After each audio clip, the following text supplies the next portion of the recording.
अजीत पवार की एंट्री से बीजेपी में खुशी तो शिवसेना में टेंशन क्यों? सीएम शिंदे ने कही ये बड़ी बात। एनसीपी के नेता अजीत पवार के महाराष्ट्र की गठबंधन सरकार में शामिल होने के बाद राज्य के मुख्यमंत्री एकनाथ शिंदे ने बुधवार को शिवसेना के जनप्रतिनिधियों की चिंताओं को दूर करने की कोशिश की और कहा कि परेशान होने की कोई बात नहीं है। शिवसेना के नेताओं ने ये जानकारी दी।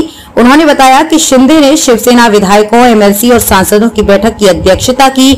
उन्होंने बताया कि शिंदे को 2 जुलाई को अजीत पवार की सरकार में शामिल होने और 8 अन्य एनसीपी नेताओं के साथ उप मुख्यमंत्री पद की शपथ लेने के घटनाक्रम की उन्हें जानकारी थी। शिवसेना के कई नेता है नाराज।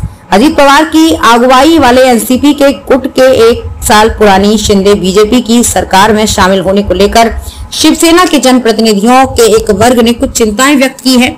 शिवसेना सांसद गजानन कीर्तिकर ने दिन में कहा था कि महाराष्ट्र मंत्रिमंडल में अजीत पवार के नेतृत्व वाले एनसीपी समूह के शामिल होने से मंत्री पद की चाह रखने वाले बीजेपी और शिवसेना के नेताओं की संभावनाएं धूमिल हो गई हैं और उनसे कुछ नाराज हैं तथा मुख्यमंत्री शिंदे इस भावना से अवगत है। बैठक में क्या हुई चर्चा? बदलते हुए राजनीतिक समीकरण के बीच बुधवार रात को शिवसेना विधायकों और सांसदों ने दक्षिण मुंबई में शिंदे के आधिकारिक आवास वर्षा में एक बैठक में शिरकत की।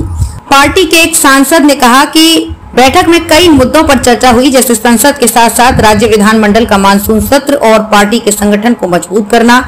पार्टी के एक अन्य सांसद ने कहा कि शिंदे से पूछा गया था कि क्या उन्हें एनसीपी में अचानक हुए घटनाक्रम के बारे में पता था, जिस पर उन्होंने हाँ में जवाब दिया। सांसद ने कहा कि राजनीतिक घटनाक्रम बहुत तेज गति से हुआ, जिसके कारण शिवसेना के जनप्रतिनिधियों को इस बारे में पहले से सूचित नहीं किया जा सका।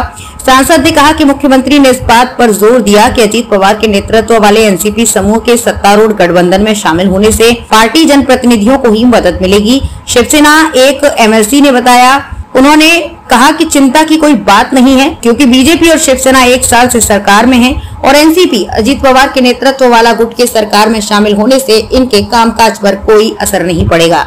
शिवसेना प्रवक्ता और विधायक संजय शिरसाट ने मंगलवार को संकेत दिया था कि नवीनतम राजनीतिक घटनाक्रम के बाद पार्टी के एक अन्य वर्ग में कुछ बेचैनी है।